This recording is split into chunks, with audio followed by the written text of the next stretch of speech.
नमस्कार साथियों। सिक्के के दो पहलू होते ही हैं। कोई भी अगर रास्ता है वहां पर प्रॉब्लम होती ही है। गुलाब के साथ कांटे होते ही हैं। बात हमारी नजरों की है कि हमें क्या चाहिए। किसी को वो कांटे दिख रहे हैं तो वो उस तक जा ही नहीं रहा है, और किसी को गुलाब चाहिए तो वो कांटों की परवाह नहीं कर रहा है। ऐसा नहीं है कि कहीं पर भी सब कुछ अच्छा हो सकता है, कोई रास्ता एकदम स्मूथ हो, ऐसा कोई रास्ता होता ही नहीं। हर रास्ते की रुकावटें होती ही हैं, पर जो उन रुकावटों का सामना करे उस चीज के लिए जो उसे पसंद है वही विजेता बन सकता है, वही इस लाइफ में जीत जाता है। मैं हूं आपके साथ वैदिक एस्ट्रोलॉजर, ज्योतिषी, जो भी आप कहना चाहें, डॉक्टर दिलीप। कन्या राशि का जो राशिफल है सितंबर का, वो लेकर हाजिर हुआ हूं। बहुत ही महत्वपूर्ण महीना है, कई सारे बदलाव आ रहे हैं। इन बदलावों का आपके जीवन पे क्या प्रभाव पड़ेगा, इसी पे विचार करेंगे। बदलाव कौन कौन से आएंगे? गुरु का नक्षत्र बदलेगा, मृगशिरा नक्षत्र में आएंगे। मंगल की राशि बदल जाएगी, वृषभ से मिथुन आ जाएंगे। और शुक्र अपनी राशि में आ रहे हैं एक साल बाद, तुला राशि में, पर यह होगा आपका 16 तारीख को। वहीं सूर्य की बात करें तो सूर्य अपनी राशि में जरूर है, पर आपके 12वें भाव में चल रहे हैं। 15 अगस्त से आप 16 सितंबर तक मान सकते हैं, पर 16 सितंबर के बाद यही सूर्य आपके राशि में आ जाएंगे, कन्या में आ जाएंगे, जहां पर केतु ऑलरेडी गोचर कर रहे हैं। और राहु का गोचर आपके 7वें भाव में मीन राशि में चल रहा है। ये जो वीडियो है आपकी चंद्र राशि पर आधारित है, पर अगर आप लग्न से भी देखेंगे तो आपको रिजल्ट जरूर मिलेंगे, क्योंकि लग्न तो आप ही का है, तो ग्रह असर तो आप पे डालेंगे। अब आ जाते हैं रिजल्ट के ऊपर। देखिए क्या क्या परिवर्तन होंगे। गुरु मृगशिरा नक्षत्र में जाएंगे, इसी भाव में रहेंगे, 9वें भाव में ही रहेंगे, भाग्य के भाव में रहेंगे आपके, पर मृगशिरा में जाएंगे। अंतर क्या हुआ? अब तक रोहिणी में चल रहे थे, रोहिणी भी उनका अच्छा नक्षत्र है, चंद्रमा का नक्षत्र है, इनके फ्रेंड का नक्षत्र है, पर आपके चार्ट में रोहिणी जो है वो एकादश भाव को, लाभ को, फ्रेंड्स सर्कल को दिखाता है। अब मृगशिरा में चले जाएंगे जो मंगल का है, तो कहीं ना कहीं थोड़ा सा मेहनत, एफर्ट, छोटी मोटी ट्रेवल बढ़ेगी आपकी लाइफ में। कुछ ट्रांसफॉर्मेशन आएंगे, बदलाव आएंगे, आप अपने जीवन में कुछ बदलाव ला सकते हो, पर पॉजिटिव ही आएंगे, क्योंकि गुरु 9वें भाव में शुभ माने जाते हैं। 9वां भाव उनका बेस्ट भाव आप कह सकते हो। पहला, 5वां, 7वां, 9वां, 11वां, ये जो भाव है गुरु के बहुत अच्छे भाव माने जाते हैं, और 9वें भाव को हम कह सकते हैं कि बेस्ट है। तो गुरु का गोचर आपके लिए और भी बढ़िया हो रहा है, आप इस तरह से कह सकते हैं। क्या करेगा ये बढ़िया होके? अब क्या चीज है? ट्रांसफॉर्मेशन, बदलाव, चेंज, ट्रेवल। इसके अलावा आपकी बुद्धि को संतुलित रखेगा। मई के बाद से कहीं ना कहीं लाइफ में कुछ बेटरमेंट आपकी में अगर आया है तो उसका कारण गुरु ही है। गुरु का ये गोचर जो बदला है आपके लिए, मई के बाद से अगर आपकी शिक्षा में, एजुकेशन में, संतान की लाइफ में कुछ बेहतर हुआ है, प्रेम जीवन में कुछ भी चीजें बेहतरी हुई हैं, तो उसके कारण गुरु ही है। अभी पिछले महीने थोड़ा बहुत खर्चा आपका बढ़ा है, अगर आपने कोई ट्रेवल की है तो उसके कारण आपके सूर्य और बुध हैं।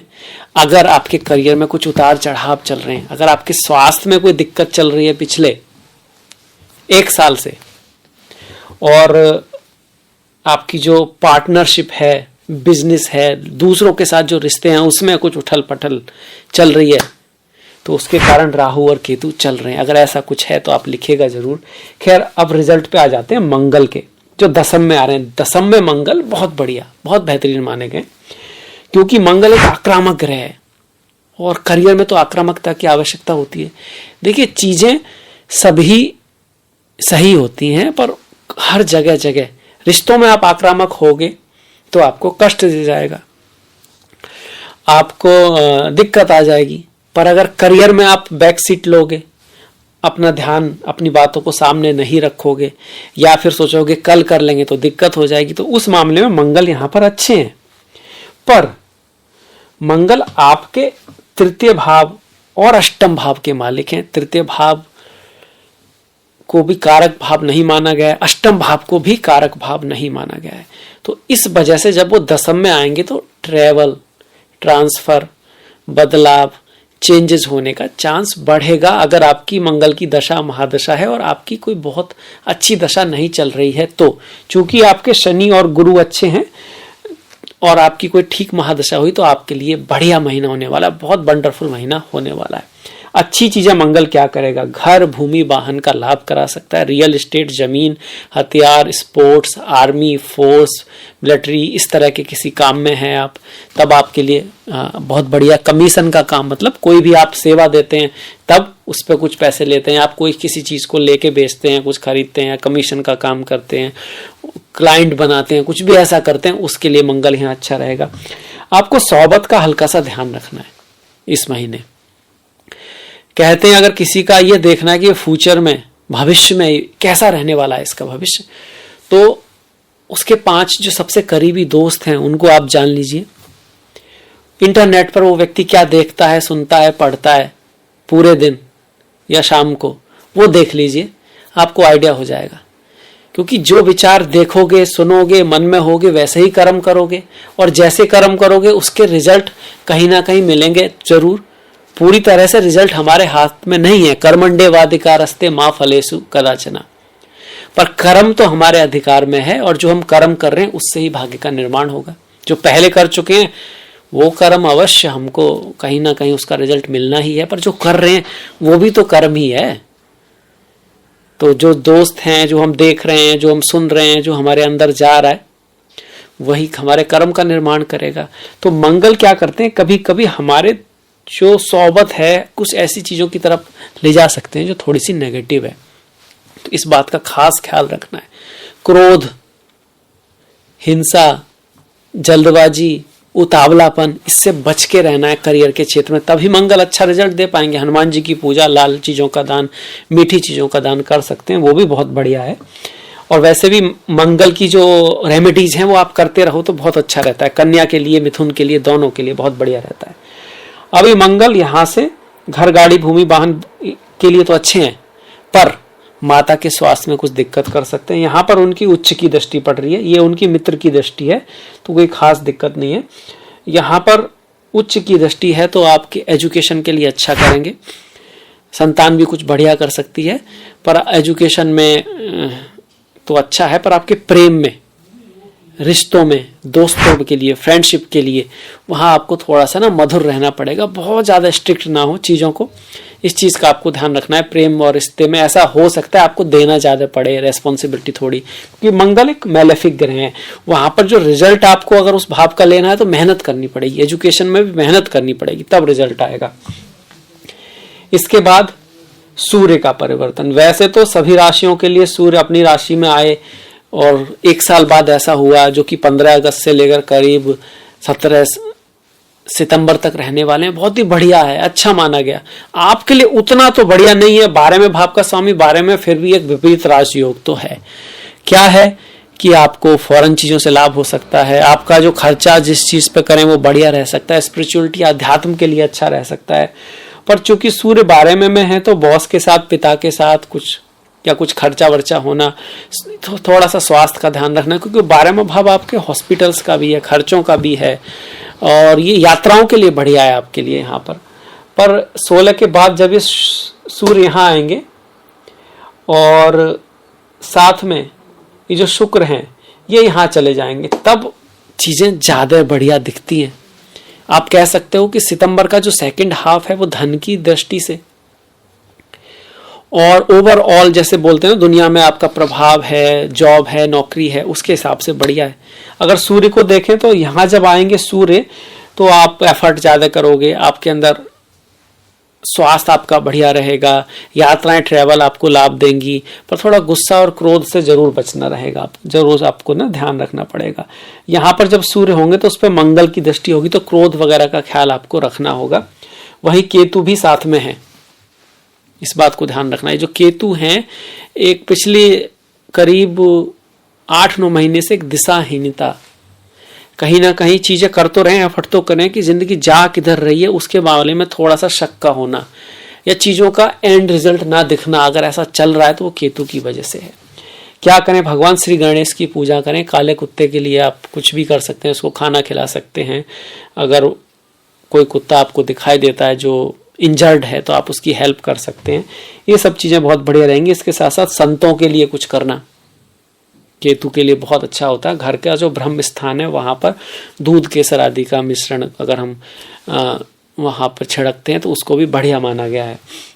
शुक्र नीच के हैं, यहाँ पर केतु के साथ में है। आपके चार्ट में भाग्य के स्वामी है, धन के स्वामी है, योग बढ़िया बना के बैठे हैं पर खुद नीच के हो रहे हैं। तो आपकी जो फीमेल फ्रेंड्स हैं, आपकी बहनें हैं, स्पाउस है, आपकी पत्नी है, मतलब जो फीमेल्स हैं उनके साथ रिश्तों में ध्यान रखना है, उनके स्वास्थ्य का ध्यान रखना है। और यहाँ पर धन और भाग्य के लिए शुक्र अच्छे हैं, कोई दिक्कत नहीं है, पर रिश्तों में थोड़ा गड़बड़ कर सकते हैं। पर जब यहाँ पर जाएंगे तो बेस्ट हो जाएंगे। इसको कभी कभी हम कामधेनु योग भी बोलते हैं। सेकंड भाव का स्वामी सेकंड भाव में ही बैठा है, ऊपर से वो एक शुभ ग्रह भी है, अच्छा है, धन का लाभ हो सकता है फीमेल्स के थ्रू। कल्चर होते हैं ना, कल्चरल इस तरह के इवेंट्स वगैरह जो होते हैं उनके थ्रू। अगर आपकी ज्वेलरी वगैरह से कोई काम है आपका, क्योंकि ये स्टोन्स वगैरह जो होते हैं ना, ज्वेलरी चमक धमक की जो चीजें होती हैं, होटल्स वगैरह है आपका, और बेडिंग से रिलेटेड कोई काम है, film industry, music, creativity, designing, इन सब से संबंधित कोई काम है, वाणी से संबंधित कोई काम है, आपका कोई फैमिली बिजनेस है किसी भी तरह का, द्वितीय भाव जो है ना फैमिली बिजनेस का भी है आपका, तो उसमें आपका यहाँ पर शुक्र अच्छा रिजल्ट देंगे, वेल्थ बढ़ाएंगे आपकी। ओवरऑल आपकी जो भाषा है उसके थ्रू आपका लाभ हो सकता है। यहाँ पर अर्निंग के लिए अच्छे हैं, पर ये कब हो रहा है? 17 तारीख के बाद हो रहा है। और इसके लिए जरूरी है कि आपके चार्ट में शुक्र अच्छे हो, उसकी दशा महादशा हो। मैं गोचर की बात कर रहा हूं, राशि की बात नहीं कर रहा। राशि जो है बहुत सारों की है ना, आपकी जो कन्या राशि तो है, पर उस कन्या राशि में भी किसका क्या योग बना है, आपके जन्म के ग्रह कहाँ बैठे हैं, उनका इनसे क्या कॉम्बिनेशन बन रहा है, वो डिसाइड करेगा पूर्णतः क्या होगा। पर एक आइडिया जरूर हो जाता है कि भाई आपकी 7.5 नहीं चल रही, आपकी ढैया नहीं चल रही, गुरु भी आपके अच्छे हैं, मंगल ठीक है। राहु केतु का गोचर हल्का सा नेगेटिव है, अगर किसी की राहु केतु की दशा है तो कुछ उतार चढ़ाव रहेंगे। सूर्य के गोचर की बात करें तो सूर्य का गोचर ठीक ठीक आप कह सकते हैं। शुक्र का गोचर महीने के एंड में 16 तारीख के बाद बहुत ही बढ़िया, बहुत ही बेहतरीन हो रहा है। वही बुध की बात करें तो बुध भी 23 तारीख के बाद बहुत अच्छे हो रहे हैं। 23 के बाद बढ़िया आ जाएंगे, स्वास्थ्य में सुधार होगा, समाज में प्रतिष्ठा बढ़ सकती है, आपका पोस्ट पोजीशन बढ़ सकता है, आपकी उन्नति हो सकती है, बिजनेस में भी अच्छे रिजल्ट आ सकते हैं 23 के बाद, क्योंकि ये भद्र नाम का महापुरुष योग बना रहे हैं। अब यहाँ केतु भी साथ में है तो थोड़ा सा आपको ध्यान तो जरूर रखना होगा स्वास्थ्य का, बॉस का, ऑथोरिटी के साथ। केतु थोड़ा विनम्र रहना, बहुत ज्यादा इमोशन में ना आना, किसी पे भरोसा ना कर लेना ऐसे व्यक्ति पर जो उस चीज का एक्सपर्ट नहीं है, उस चीज को जानता नहीं है। अगर कोई स्वास्थ्य में दिक्कत चल रही है पिछले 8-9 महीने से तो कई डॉक्टरों की राय ले लेना, कई बार मिस डायग्नोस हो जाता है, डॉक्टरों को समझ में नहीं आता क्या, ये सब चीजें कभी कभी होती हैं। नजर का लगना, ये सब चीजें हैं तो वो केतु के कारण रहती हैं, तो नजर उतार सकते हैं आप। और गणेश जी की पूजा करते रहें, बहुत बढ़िया रेमेडी है। भगवान श्री गणेश की पूजा करना, आपको उनको दूर्वा वगैरह चढ़ाना, ये भी बहुत अच्छा है। बुधवार के दिन हर दिन भी चढ़ा सकते हैं अगर आपकी केतु की दशा महादशा चल रही है तो। शनि की बात कर लें, शनि 6ठे भाव में अच्छे होते हैं, कोई दिक्कत नहीं करते। खर्चा वगैरह भले ही थोड़ा सा बढ़ा दें और आपका जो यात्राएं थोड़ी भाग दौड़ भले ही रखें, पर ओवरऑल 6ठा भाव है, 3रा भाव है, 11वां भाव है, इसमें शनि का गोचर अच्छा होता है। यहाँ से उनकी दृष्टियां अष्टम पे जाएंगी तो बड़े उतार चढ़ाव को रुकेंगे। 12वें भाव से खर्चा वगैरह तो बढ़ाएंगी, थोड़ा स्वास्थ्य का भी ध्यान रखना है, पर रोग ऋण शत्रु के मामले में आपको हेल्प करेंगी। मतलब आपका रोग ठीक हो सकता है, ऋण उतर सकता है, शत्रुता वगैरह अगर किसी से होती है, कोई कोर्ट केस वगैरह होता है तो उसमें शनि आपकी हेल्प करेंगे। आप अपनी जानकारी के लिए भी पढ़ सकते हैं, सुने ही ना, सिर्फ पढ़ भी लें कि भाई शनि का 6ठे में गोचर होता कैसा है। क्योंकि कई बार कुछ लोग ऐसा, मतलब होता है कई बार, को नेगेटिव गोचर को भी बोल देते हैं, भाई आप गुरु की राशि में हैं तो 7.5 में भी बहुत बढ़िया करने वाले हैं, अपनी राशि में हैं पर अभी नेगेटिव कर रहे हैं। तो आपको भी थोड़ा सा हर चीज को चेक कर लेना चाहिए कि वास्तव में शास्त्रों में लिखा गया है। वही राहु की बात, राहु 7म भाव में मीन राशि में बैठे हैं। मीन राशि राहु के लिए बहुत बढ़िया नहीं है, केतु के लिए अच्छी है। तो बिजनेस है, व्यापार में ध्यान रखना है, जब से राहु आए हैं आपने भी देखा होगा कि फॉरेन चीजों से भले ही लाभ हुआ होगा, पर कुछ लोगों से, ऐसे लोगों से मुलाकात जरूर हुई होगी जो दिखते कुछ और हैं कुछ और। रिश्तों में इनसिक्योरिटी का होना, बिजनेस में उतार चढ़ाव का होना राहु की वजह से बढ़ा होगा। अब ये सभी का नहीं बढ़ने वाला। आपकी दशा महादशा किस ग्रह की चल रही है, आपके कर्म कैसे हैं, आप क्या लेकर आए हैं, वो भी बहुत कुछ डिसाइड करेगा। पर राहु का गोचर थोड़ा सा नेगेटिव ही है, इसीलिए माँ दुर्गा की पूजा करना आपके लिए बहुत बढ़िया रहेगा। किसी भी चीज में लोभ, काम, क्रोध, मतलब उतावलेपन में निर्णय ना लेना, किसी भी चीज की पूरी प्लानिंग किए बिना ऐसे ही कहीं ना उतर जाना, ये कार्मिक रेमेडी आपके लिए रहने वाली है। गुरु को देखा, गुरु एक चीज और कर रहे हैं, संतान प्राप्ति के लिए योग बना रहे हैं, आपके जीवन में किसी को ला सकते हैं, एजुकेशन आदि के लिए बहुत बढ़िया गुरु का गोचर चल रहा है। छोटे मोटी ट्रैवल करना, प्रयास करना, एफर्ट करना आपके लिए लाभकारी रहेगा। अगर आपको थोड़ा सा भी ये लग रहा है ना कि अगर मैं ये काम कर लूं तो ये हो सकता है, तो सोचिए मत। नई चीज अगर कुछ सीखने को कर रहे हैं आप, कुछ अपने आप को विकसित करने के लिए कोई नया कोर्स लेना है, अपने शरीर के लिए कुछ कर रहे हैं आप कुछ ट्रेनिंग लेना चाहते हैं, एजुकेशन से संबंधित कुछ करना चाहते हैं, तो जरूर कीजिए, वो आपके लिए लाभकारी साबित होने वाला है, जहां तक आपका गोचर कहता है। अब इसके बाद बढ़ जाते हैं त्योहारों की तरफ। देखिए 6 तारीख को हरितालिका तीज है, 7 तारीख को गणेश चतुर्थी है, शनिवार का दिन है। जिन लोगों को संतान नहीं हो रही है, ऑब्स्टिकल लाइफ में ज़्यादा है, उनको संकष्टी वगैरह का, गणेश चतुर्थी वगैरह का फास्ट रखना अच्छा बताया गया है। 15 तारीख को ओणम है, रविवार के दिन। 17 तारीख को अनंत चतुर्दशी है, मंगल के दिन। ये जो तिथियां होती हैं, इस दिन हमारे पृथ्वी पर थोड़ी एनर्जी अलग होती है। जैसे ज्वार भाटा होता है, गुरु पूर्णिमा होती है। आप देखेंगे गुरु पूर्णिमा के दिन बहुत सारे महान लोगों का जन्म हुआ इसी दिन। क्यों? उसका जवाब यही है, उनमें से कुछ चीजें हमको पता है, कुछ नहीं पता है। जिसको बोलते हैं ना कि जैसे आप घर से बाहर निकले और पानी पड़ा है तो आपको लगता है कि भाई बारिश हुई है, क्योंकि अक्सर ऐसा होता आया है। ये प्रमाण प्रत्यक्ष नहीं है, आपने बारिश होते हुए देखा नहीं। ऐसे ही कुछ दिनों में, कुछ तिथियों में विशेष चीजें देखी गई तो माना गया कि ऐसा होता है। क्यों होता है पूरा नहीं पता। कई बार विष्णु सहस्त्र नाम का पाठ करना भी अनंत चतुर्दशी के दिन शुभ माना गया है, अच्छा माना गया है। 14 तारीख की परिवर्तनी एकादशी और 28 की इंदिरा एकादशी है। एकादशी का फास्ट अच्छा माना गया है। इसको सिर्फ हिंदू धर्म में नहीं, और जो धर्म होते हैं ना, जैसे जैन धर्म है, बौद्ध धर्म है, वहां पर भी इसके बारे में बताया गया है। वहां थोड़ा दूसरी तरह से बताया कि सांसों पर ध्यान देना है, मौन व्रत करना है, पर एकादशी एक महत्वपूर्ण तिथि है।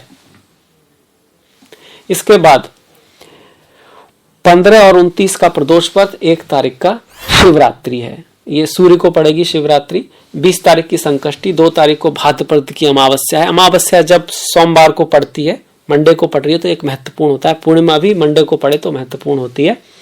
17 तारीख की पूर्णिमा इस बार मंगल की है, और कन्या राशि में जो सूर्य जाएंगे वो आपके 16 तारीख को जाने वाले हैं। ये जो सूर्य का परिवर्तन है ये आपका 16 तारीख को होगा। संक्रांति भी स्पिरिचुअलिटी, अध्यात्म के लिए, जिन लोगों का संक्रांति को जन्म हुआ है उन्हें जरूर फास्ट करना चाहिए संक्रांति के लिए। कि दिन किसी की हेल्प करना, दान करना, हर दिन तो हो नहीं पाता, तो कम से कम इन दिनों हम कर सकते हैं। ऐसा नहीं कि दूसरे दिन नहीं करना है, हेल्प करना उस दिन भी अच्छा ही है। तो ये हो गया आपका कन्या राशि के लिए सितंबर का राशिफल। अगर आपको पसंद आया तो लाइक जरूर कीजिएगा। जो बातें मैंने बताई, अगर कहीं कुछ मैच हो रही है किसी से भी तो जरूर लिखिएगा, और सब्सक्राइब वगैरह कर सकते हैं अगर आपने नहीं किया। कमेंट कीजिएगा। आपसे मुलाकात होगी नेक्स्ट वीडियो में, तब तक के लिए आपका धन्यवाद। नमस्कार।